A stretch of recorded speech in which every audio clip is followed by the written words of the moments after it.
What is going on, guys? My name is Orokaboss. Welcome to today's community showcase. Now, we have an epic matchup between Tomb Kings and Dark Elves today. And Tomb King is actually leading them none other than Cetra the Imperishable himself on his big kitty. And this war sphinx are amazing. And with Blessed Blade of Fire, I think is one of his best abilities. And also Wrath of Frau and Incarnation of Desiccation, Incarnation of Protection, Incarnation of Cursed Blade, Unyielding Will. Pretty standard stuff. And then on the battlefield, we do have one unit of, actually two units of Nekahara Horsemen, and these guys are amazing, and I have introduced multiple times in the past. And we do have two Skeleton Horse Archers as well as we have a Great Bow with Shapti unit here, and for the range department, we also have two Skeleton Archers, one of them being the Blessed Legion of a Far... whatever. And then we do have Tomb Guard with halberds, and two of them on each flank, actually three of them. This one in the center as well. And we do have Tomb Guards times 2, times 1 actually. And that one is Skeleton Spears. And also, yeah, Tomb Guards. Okay, so 5 Tomb Guards units. So that's actually quite a lot of Tomb King infantry here. And then we do have 2 Skeleton Spears, and that's it. That's the army. And now let's introduce my our Dark Elf player, Sami.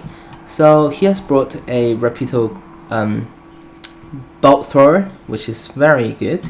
Pretty much just as good as High Elf bolt throwers. And then we do have 2 Harpies on each flank. We have a Dread Lord with sword and crossbow on the Pegasus, which is quite useful. And then we do have 2 units of Dark Shots, and these are non-shielded version on the front, trying to do some damage as the troops incoming.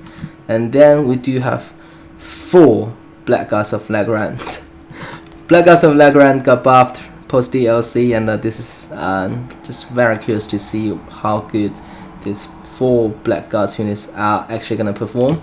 And then we do have Dread Spears times 2 at the back, and we have 1 Code 1 Knight unit, as well as a Sorcerer Beast caster with Flock of Doom, Wild Heart, and Transformation of Cardon. Now, let's see how this battle is going to unfold. So right now, we have like a stare down, and Tomb King is pushing in. So Tomb King player Blynd actually brought a lot of Tomb Guard, which is good, because Tomb Guard can definitely hold them on against Black Gods of Lagrand. I mean, skeletons just gonna get melted, but Tomb Guards are actually gonna last quite a bit longer, which is good. And I should comment that those Great Bows are still not firing, and that bolt thrower is still targeting them. So Great Bow is actually now looking to shoot into that Dreaded Lord sword and crossbow. And here those Skeleton Horse Archers are shooting into the Black Gods of Lagrand, which is good target, which is quite good.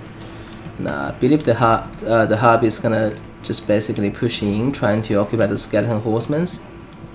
And yeah, Harpies are coming in as well, but we do have Nekahara Horsemen right here to protect those Blessed Legion of Frau. And yeah, right now Tomb King army actually kind of stopped, but I guess it's just a little bit repositioning. And then we're still just doing a touch of damage with those Skeleton Horse Archers onto the Dark Shots. And here Nekahara Horseman is looking to dive in. And we do have some Manticore crawling out of the sky as well.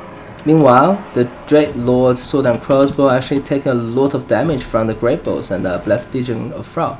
And the Harpies actually are managed to occupy those Blessed Legion for the time being.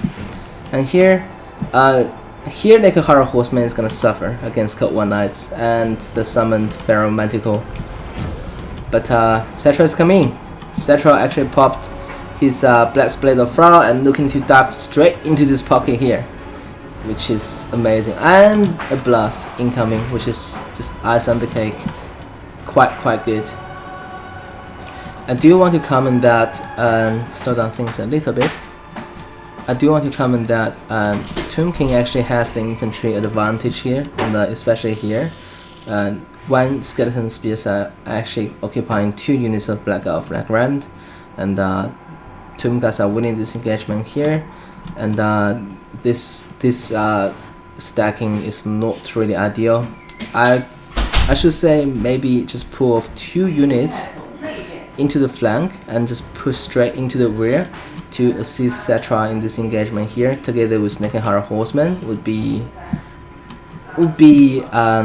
ideal. But hey, I mean, the front line just have a massive clown fight, which is also very good.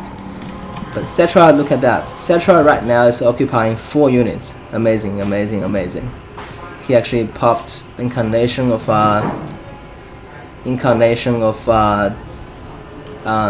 protection as well, and just put back in there, and all these dark shots are shooting at Cetra, but Cetra still 44% physical resistance is no joke. And now the skeleton archers are pushing in, and yeah, if those skeleton archers can actually be unchallenged and just keep firing at dark shots, then it's gonna be super in Tomb King's favor, I suppose. But this frontline engage still not resolved, still just like a massive fight here. Let's actually dive in then check out. Oh, the murderous powers actually kicks in. This is amazing. Just looking at elves killing skeletons, skeletons killing elves, and also we have here and here and more. This is a massive infantry fight. Amazing, amazing stuff. Look at that. And there you go. So murderous powers actually kicks in. That's gonna be super in favor of this Black Guards of Nagrand. This Tomb King infantry gonna suffer a lot, I suppose. And here we do still have a Nekenhara Horseman, very healthy, and looking to dive in from this gap here, maybe together with Cetra, and just push straight into the range pocket once again. And also at the back we do have Skeleton Horse that just got engaged with this Black Guard of Nagrand and the Sorcerer Beast, which is not ideal. But this summon with Shakti actually very good timing to summon straight onto the bolt thrower, which is amazing. And now the big pocket is coming straight in after this dark shots, which is quite nice, to be honest. And this Dark Elf player actually kinda on top of his macro there. He actually ditched the cannon, the repeated bolt thrower and artillery piece, and put in the rallied Code 1 Knights to deal with the summons. And I believe if you just keep running, and the Ushakti is eventually gonna get timed out. And right now I think because all 4 of the Black Guards of Nagrand still online, and they can actually grant down all these Tomb King units. So right now I think it's just a matter of time for because all the Dark Elf mobility unit, like mobile units, are actually getting taken care of, I should say. So we do have a strong pocket here. We do have 3 Black Guards here, which is quite nice. And they are actually immune to psychology, which means Cetra is not going to just terror out them. And but those 2 skeleton archers might just pull this game off for the Tomb King, because they can dish out a lot of damage given time. And the Dreadlord Sword and Crossbow still trying to snipe Cetra, but boy, Cetra is such a beast. Cetra is, I believe, one of the tankiest SEM lord in the game.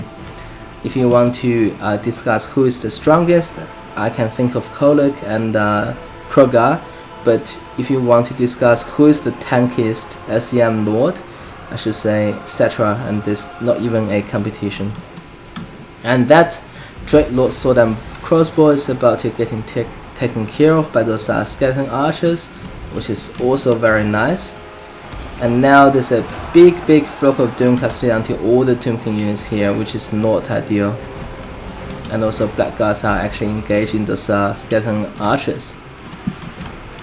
So yeah, this is still very close, because Dark Elf definitely has infantry advantage, and we do have just great those dark shots got freed, and we do have a Black Guard Lagran unit actually pushing in here, and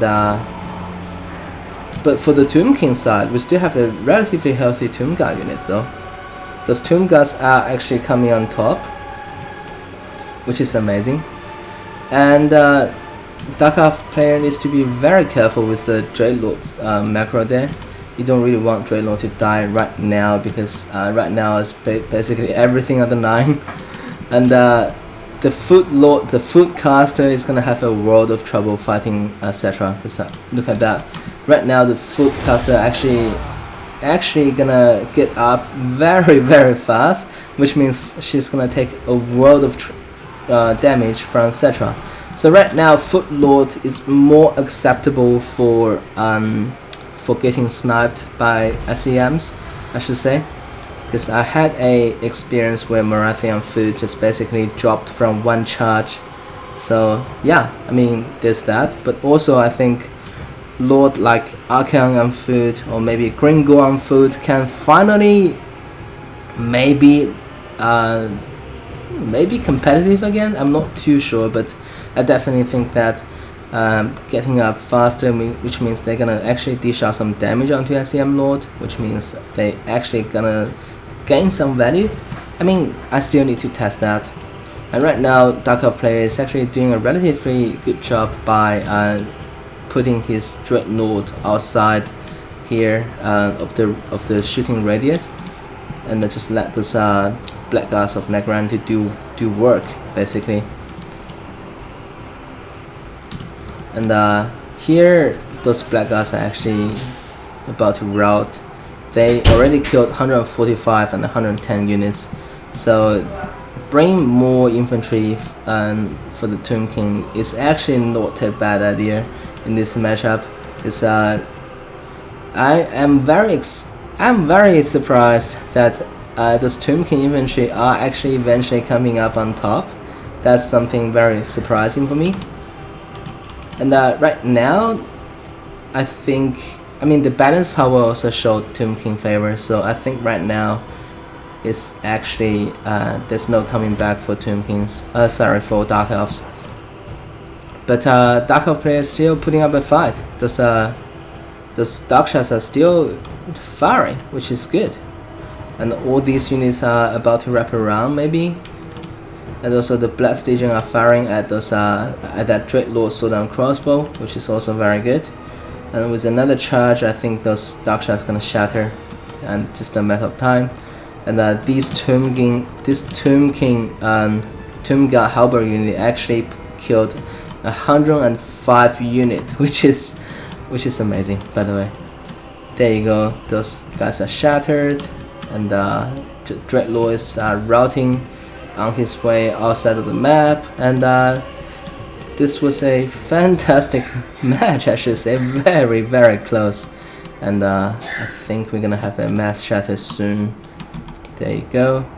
Everybody is about to shatter, and we're gonna have a Pyrrhic victory for the Tomb Kings. Now, as we dive onto the scorecard, look at the performance of those Black Guards of Lagran. They are outnumbered, but they fought valiantly. They got constantly harassed by etc. But look at the kills. Amazing stuff. Harpies did okay, did some harassment. Repeater Crossbow didn't gain a lot of value, but it actually killed a lot of Greybone models, which is okay, I guess. And those Dark Shots really gained no value. I mean, they were trying to dish out damage onto Cetra, but Cetra still just putting up great numbers. And for the Tomb Kings, as I mentioned, Tomb Guard Halberd, this unit actually did a lot of job. They actually won Tomb King the game right there. Naked Horror Horseman macro was on point. One of them actually got sacrificed early, trying to push into the range pocket. The other one survived long enough to kill 100 units, which is amazing. And Skeleton Archers performed a little bit. I mean, they actually used up all their ammunition onto the Black Guards, which is a lot of cheap damage, by the way. And it did not reflect it onto the scorecard, but they actually did a lot of HP damage. And overall, I think this was very close, and both generals were on top of their macro, and I'm just very glad that I got a chance to cast such a great game.